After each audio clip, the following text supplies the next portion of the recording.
नमस्कार, सत्यहिंदी.com में आपका स्वागत है। एक नजर अब तक की सुर्खियों पर।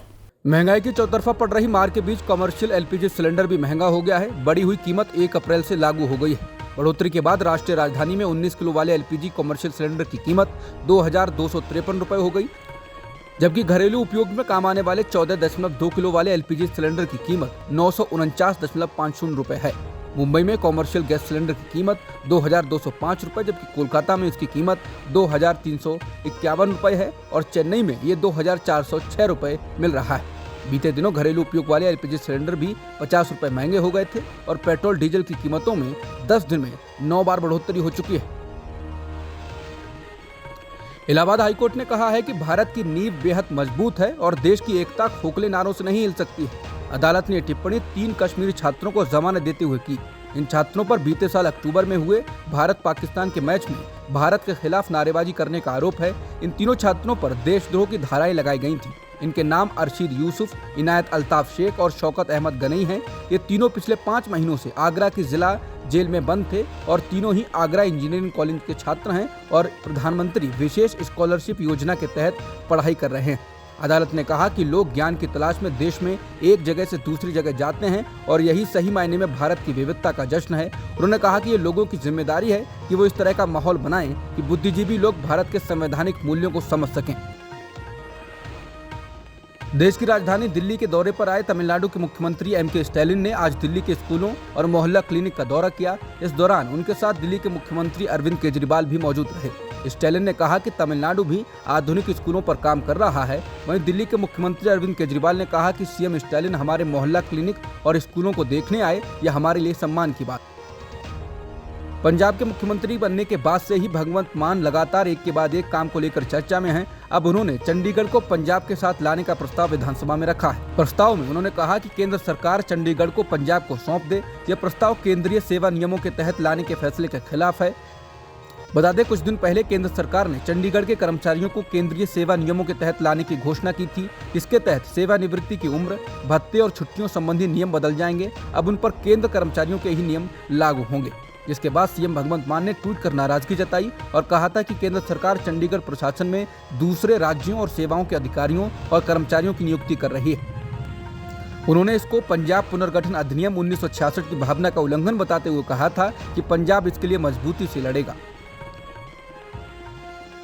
भारतीय जनता युवा मोर्चा से कथित तौर पर जुड़े करीब 200 कार्यकर्ताओं के द्वारा दिल्ली के मुख्यमंत्री अरविंद केजरीवाल के आवास के बाहर पुलिस बैरिकेड्स तोड़ने और मुख्य द्वार को तोड़फोड़ करने के 2 दिन बाद दिल्ली हाईकोर्ट ने इस मामले में पुलिस से कहा है कि वो अब तक की गई जांच पर 2 सप्ताह के भीतर एक स्टेटस रिपोर्ट दाखिल करे। कोर्ट ने कहा कि हमने वीडियो भी देखे हैं। वीडियो से पता चलता है कि ये बेकाबू भीड़ थी। वो मुख्य प्रवेश द्वार को खराब कर देते हैं, सार्वजनिक संपत्ति को भी नष्ट करते हैं। उनमें से कुछ ने कानून अपने हाथ में लिया है और निश्चित रूप से भय का एक तत्व है जिसे बनाने की कोशिश की गई, ये स्पष्ट है।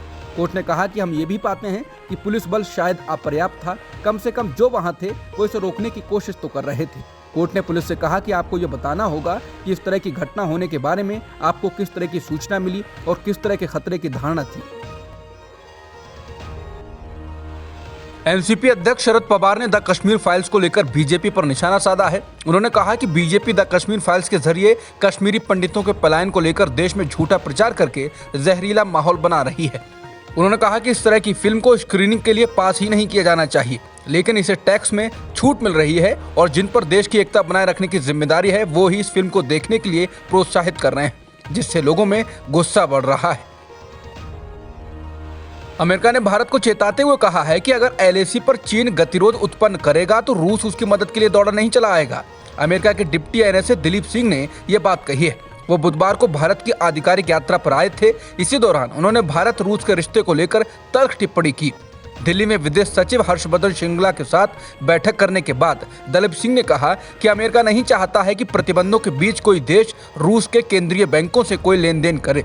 अमेरिका के डिप्टी एनएसए ने कहा कि रूस चीन के साथ इस रिश्ते में जूनियर पार्टनर बनने जा रहा है और चीन रूस पर जितनी अधिक ताकत हासिल करेगा भारत के लिए उतना ही कम अनुकूल होगा। उन्होंने कहा कि मुझे नहीं लगता कि किसी को भरोसा होगा कि अगर चीन एक बार फिर एलएसी का उल्लंघन करता है तो रूस भारत के बचाव में दौड़ता हुआ आएगा। उन्होंने कहा कि इसीलिए हम चाहते हैं कि दुनिया भर के लोकतंत्र और विशेष रूप से क्वाड एक साथ आए। एक और अमेरिका के डिप्टी एनएसए की भारत यात्रा हुई है, तो दूसरी ओर आज रूस के विदेश मंत्री सर्गेई लावरोव नई दिल्ली में विदेश मंत्री एस जयशंकर से मुलाकात कर सकते हैं। लावरोव के प्रधानमंत्री नरेंद्र मोदी से भी मुलाकात करने की उम्मीद है। लावरोव अपनी 2 दिवसीय चीन यात्रा के बाद गुरुवार को भारत पहुंचे। विदेश मंत्रालय के प्रवक्ता अरिंदम बागची ने हवाई अड्डे पर लावरोव का स्वागत किया। रूस द्वारा यूक्रेन पर हमला करने के बाद ये उनकी पहली भारत यात्रा है।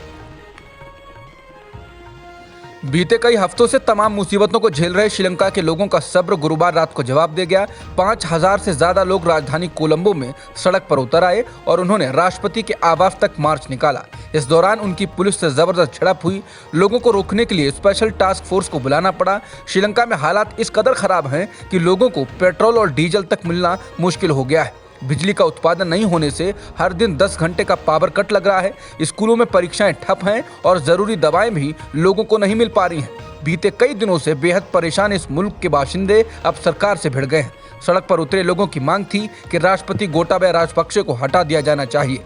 इन लोगों ने हाथों में प्ले कार्ड लिए हुए थे जिनमें लिखा था कि अब बस बहुत हो गया है और श्रीलंका के लोगों को अब बोलना चाहिए। यूक्रेनी स्टेट न्यूक्लियर कंपनी ने गुरुवार को कहा कि चेर्नोबिल न्यूक्लियर पावर स्टेशन पर कब्जा करने वाले सभी रूसी बल अब वापस चले गए हैं। इस दावे को लेकर रूसी अधिकारियों की ओर से तत्काल कोई टिप्पणी नहीं आई है। बता दें 24 फरवरी के आक्रमण के तुरंत बाद रूसी सैनिकों ने चेर्नोबिल पर कब्जा कर लिया था। हालांकि प्लांट के यूक्रेनी कर्मचारी इसकी देखभाल करते रहे थे, लेकिन अब चेर्नोबिल न्यूक्लियर पावर स्टेशन के कर्मचारियों के हवाले से कहा जा रहा है कि वहां प्लांट पर कोई बाहरी व्यक्ति नहीं है। इससे पहले रिपोर्ट आई थी कि अधिकांश रूसी सैनिक चले गए हैं, केवल एक छोटी टुकड़ी पीछे छूट गई है। रूस ने जहां एक और वादा किया है कि वो यूक्रेन में हमले कम कर देगा और डोनबास को आजाद करवाने पर ध्यान देगा, तो दूसरी ओर नेटो की ओर से कहा गया है कि रूस ने यूक्रेन में अपने उद्देश्यों में कोई बदलाव नहीं किया है। नेटो के महासचिव जेंस स्टोल्टनबर्ग ने कहा कि यूक्रेन में मौजूद रूसी सेना देश के पूर्वी हिस्से में अपने हमले बढ़ाने के लिए दोबारा एकजुट हो रही है। उन्होंने कहा कि रूस अपनी सेनाओं को दोबारा एकजुट कर रहा है। रूसी सेना को और हथियार मुहैया करवाए जा रहे हैं।